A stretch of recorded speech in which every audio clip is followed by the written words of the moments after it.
Hello listeners, welcome to my Sunday morning coffee podcast. जैसा कि मैंने आपको प्रॉमिस किया था कि मैं आज यानी संडे के दिन एक ऐसा पॉडकास्ट लूँगी जिसमें मैं एक लिसनर की प्रॉब्लम को सॉल्व करूँगी। So I am here with that. और साथ में मैंने आपसे ये भी कहा था कि हम वर्चुअली कॉफ़ी शेयर करेंगे, है ना। हम लोग कॉफ़ी पियेंगे साथ में, ऐसा मैंने आपसे कहा था। तो मैं उम्मीद करती हूँ कि आप अपने अपने कॉफ़ी कप्स के साथ रेडी होंगे।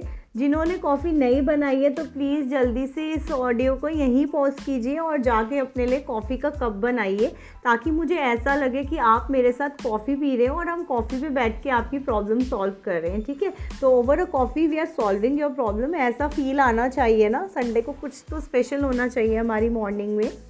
तो जल्दी से grab your self a cup of coffee और बैठ जाइए इस पॉडकास्ट को सुनने के लिए। चलिए मैं बताती हूँ कि जो मुझे रिकॉर्डिंग आई थी वो किस बारे में थी। मुझे एक लेडी ने रिकॉर्डिंग भेजी है। मैं उनका नाम यहाँ रिवील नहीं करूँगी क्योंकि उन्होंने अपनी आइडेंटिटी रिवील करने के लिए मना किया है। सो उनकी identity will be kept confidential. उनकी मैं प्रॉब्लम आपसे शेयर करती हूँ और फिर बताती हूँ कि मैं उन्हें क्या सोल्यूशन ऑफ़र कर सकती हूँ। देखिए, उन्होंने मुझे बताया कि वो एक रिलेशनशिप में है फॉर द पास्ट 4 years। पहले चीज़ें बहुत स्मूथ चल रही थी, बट अचानक से उनके पार्टनर ने उनको इग्नोर करना शुरू कर दिया और कोई उनको प्रॉपर रीज़न भी नहीं दिया। ऐसे एब्रप्टली उनको इग्नोरेंस दे रहे हैं वो, ठीक है। तो उन्होंने कई बार उनसे पूछने की भी कोशिश करी, बट उन्होंने सही से उनको आंसर नहीं किया। तो अब ये प्रॉब्लम है इनकी। तो आप जानते हैं मेरा इस पर क्या टेक है इस प्रॉब्लम पे। देखिए मैम, आपने जो मुझे प्रॉब्लम बताई उस प्रॉब्लम को हम 2 अप्रोचेस से देखेंगे, ठीक है। देखिए, 2 रीज़न्स हो सकते हैं कि आपका पार्टनर आपको क्यों इग्नोर करता है। पहला रीज़न तो ये हो सकता है कि वो जेन्युइनली बिजी है, ठीक है। कई बारी इंसान बहुत ज़्यादा बरिड होता है वर्क में, जेन्युइनली बिजी हो जाते हैं, हम बहुत ज़्यादा प्री ऑक्यूपाइड हो जाते हैं कि हमारे पास टाइम नहीं बचता और परस्यूट्स के लिए। तो आपको पहले तो गैदर करनी है ज़्यादा इन्फॉर्मेशन इस टॉपिक पर कि आपको वो इग्नोर क्यों कर रहे हैं, ओके। और आपको फैक्ट्स जानने हैं कि why is he ignoring you. क्योंकि देखिए, मुझे ऐसा लगता है कि हर चीज़ के लिए टाइम निकल ही जाता है जो इम्पोर्टेंट होती है ना। तो अगर वो all of a sudden abruptly आपको इग्नोर कर रहे हैं, हो सकता है उन्हें आपकी कोई बात बुरी लग गई है और वो एक्सप्रेस नहीं कर पा रहे, वो ज़्यादा एक्सप्रेसिव नहीं हो आपके पार्टनर। तो इसका ये सोल्यूशन है। पहला, हम पॉजिटिव लाइट में देख रहे हैं सारी चीज़ें कि nothing is wrong with your relationship, it's just your partner is pre occupied, या फिर उनको कोई बात आपकी हर्ट कर गई है।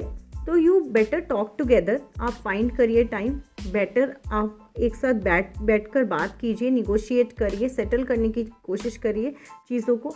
या कई बार ऐसा भी होता है कि जब हमारा रिलेशनशिप ज़्यादा लंबे टाइम का हो जाता है तो एक की स्पार्क मिस होने लग जाती है। जो पहले वाली स्पार्क थी वो शायद कहीं कम होने लगती है, क्योंकि जो पहले हम अच्छी स्पेशल चीज़ें करते हैं अपने पार्टनर के लिए वो कहीं ना कहीं फेड हो जाती है, हमारी तरफ से भी एफर्ट्स कम हो जाते हैं। तो आप कुछ स्पार्क क्रिएट कीजिए अपने रिलेशनशिप में। जैसे आप स्पाइस अप करने की कोशिश कीजिए थिंग्स, जैसे आप लव कूपन्स बना सकते हैं अपने पार्टनर के लिए। उसमें आप लिख सकते हैं coffee date with my partner या lunch with my partner at his favourite restaurant. जो उनको थोड़ी चीज़ें अच्छी लगती है वो कीजिए, watching his favourite movie together, ठीक है। तो ऐसे छोटी छोटी चीज़ें आप कीजिए जिससे आपके रिलेशनशिप में स्पार्क आए। और आप उनसे बैठ के बात कीजिए, बात करना बहुत ज़रूरी है, तभी आप चीज़ों के फैक्ट्स तक जा पाएंगे। और try to fix time to talk. अगर वो बोलते मैं बहुत ज़्यादा प्री ऑक्यूपाइड हूँ तो उनको कह दीजिए कि आपको उनका ज़्यादा टाइम नहीं चाहिए, आपको उनका क्वालिटी टाइम चाहिए। जैसे पूरे दिन में आपको उनके 10 मिनट्स 15 मिनट्स चाहिए और उसमें वो आपको 100% देंगे। तो अगर तो आपके पार्टनर इन सब चीज़ों के लिए अग्री होते हैं तो देयर इज़ नथिंग रॉन्ग, बिल्कुल ठीक है आपका रिलेशनशिप। इट वाज जस्ट आपके पार्टनर थोड़े वर्क एल्कोहलिक है, इसलिए वो अपने काम में ज़्यादा बरी हो गए थे, और बाकी he loves you a lot. But अगर हम सेकेंड चीज़ में जाते हैं, सेकेंड अप्रोच में, अगर वो जानबूझ के आपको इग्नोर कर रहे हैं तो माय डियर फिर वो रेड फ्लैग्स हैं आपके लिए। तो आपने क्या करना है, तभी भी आपने घबराना नहीं है। आप सुनिए आपने क्या करना है। पहले तो आपने उन्हें कन्फ्रंट करना है, ठीक है। उनको आप बोलिए कि एक्चुअली में वो आपको इग्नोर कर रहे हैं, आपको ऐसा फील हो रहा है और आपको इस चीज़ से हर्ट हो रहा है। बट अगर फिर भी वो आपको इग्नोर करते हैं, ये जानने के बाद भी कि आपको इस चीज़ से तकलीफ़ हो रही है, आप हर्ट हो रहे हो, तो मैं आपको ये एडवाइस करूँगी कि कुछ टाइम के लिए आप अपने आप को उनसे डिस्टेंट कर दीजिए। और वर्क ऑन योर सेल्फ, मतलब जो टाइम आप उनके बारे में सोचने में लगाते हैं या वरी करने में लगाते हैं कि वो आपको क्यों कांटेक्ट नहीं कर रहे, वो आप अपने ऊपर काम करने में लगाइए, थोड़ा सा अपना इनर वर्क कीजिए, क्योंकि अभी आप हील्ड नहीं है, आपको अपने आप को हील करने की ज़रूरत है। आप बहुत ज़्यादा एंजाइटी में, क्योंकि वो आपको इग्नोर करें, आपने कहीं ना कहीं अपने हैप्पीनेस का रिमोट कंट्रोल उनके हाथ में दिया हुआ है कि भाई वो जब मुझे कॉन्टैक्ट करेंगे मैं हैप्पी हो जाऊँगा या हो जाऊँगी, और जब नहीं करेंगे तो मैं सैड हो जाऊंगा या हो जाएगी। डियर लिसनर्स, ये कभी मत कीजिए। अपनी लाइफ की हैप्पीनेस का कंट्रोल अपने हाथ में रखना बहुत ज़्यादा इंपॉर्टेंट है। मैं जैसा कि अपने हर वीडियो में डायरेक्टली और इनडायरेक्टली आपको कहती हूँ, practice self love, practice self love. इसका मतलब ये नहीं कि आप सेल्फिश हो जाइए और अपने पार्टनर को इग्नोर कीजिए। जब तक आपको सेल्फ लव नहीं आएगा, आप मान के चलिए कोई आपसे 100% प्यार कर ही नहीं सकता है। जब तक आप अपने आप को 100% एक्सेप्ट नहीं कर लेते अपने फ्लॉज के साथ, तब तक ये मेरे लिए मुश्किल होगा मानना कि आपको कोई 100% प्यार कर भी सकता है। तो आपको पहले तो अपने ऊपर काम करना है और उनको स्पेस देना है आपने, तब फिर उसके बाद ज़्यादा एफर्ट्स उनके ऊपर नहीं लगाने, कुछ टाइम के लिए उन्हें छोड़ दीजिए।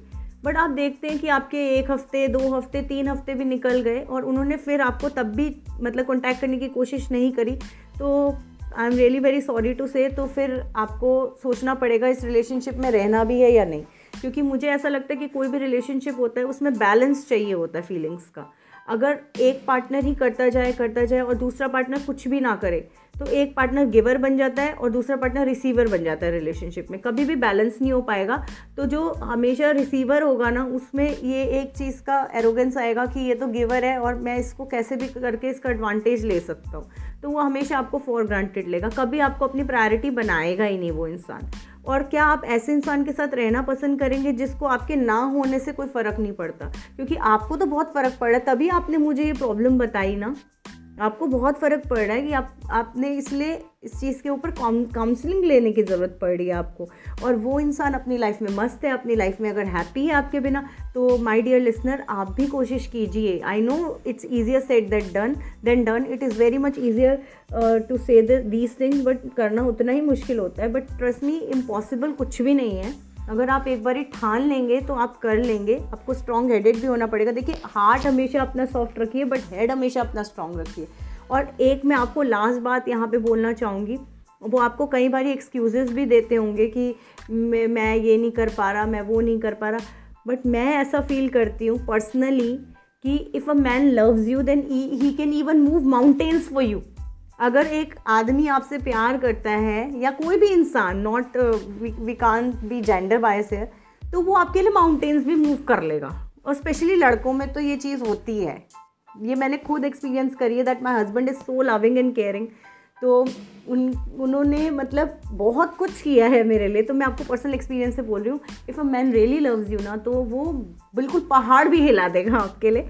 तो आपको डरने की ज़रूरत नहीं है। आप दोनों तरफ से अश्योर्ड रहिए। अगर तो वो बिज़ी हैं किसी काम के चलते तो भी अच्छा है आपके लिए, और अगर वो जानबूझ के आपको इग्नोर कर रहे हैं तो आपके सामने सच्चाई आ ही जाएगी सूनर और लेटर, और आप इस रिलेशनशिप से फिर वॉक अवे कर जाइए। और ट्रस्ट मी, बहुत अच्छा इंसान आएगा आपकी लाइफ में जब आप सेल्फ लव में आ जाएंगे। देखिए, आप इतने अच्छे लोग अट्रैक्ट करेंगे ना अपनी लाइफ में, तो आपको सोचना पड़ेगा मैं किसे चूज़ करूँ।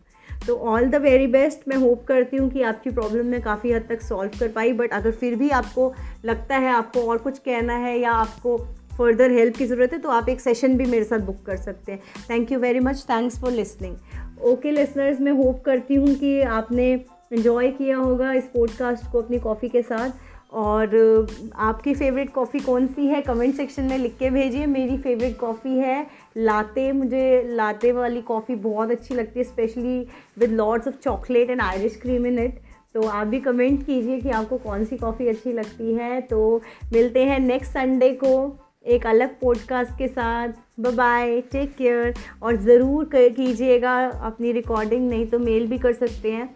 मेरे पास काफ़ी अभी मेल्स आई हुई हैं, तो मैं एक एक करके हर संडे वो लूँगी। पर आई वोंट कि मेरे पास और न्यू मेल्स भी आए, ताकि मुझे नई नई प्रॉब्लम्स सॉल्व करने का मौका मिले। Thank you so much for giving me your precious time. और होप मैंने आपकी लाइफ में कोई आज भी एक वैल्यू ऐड की होगी।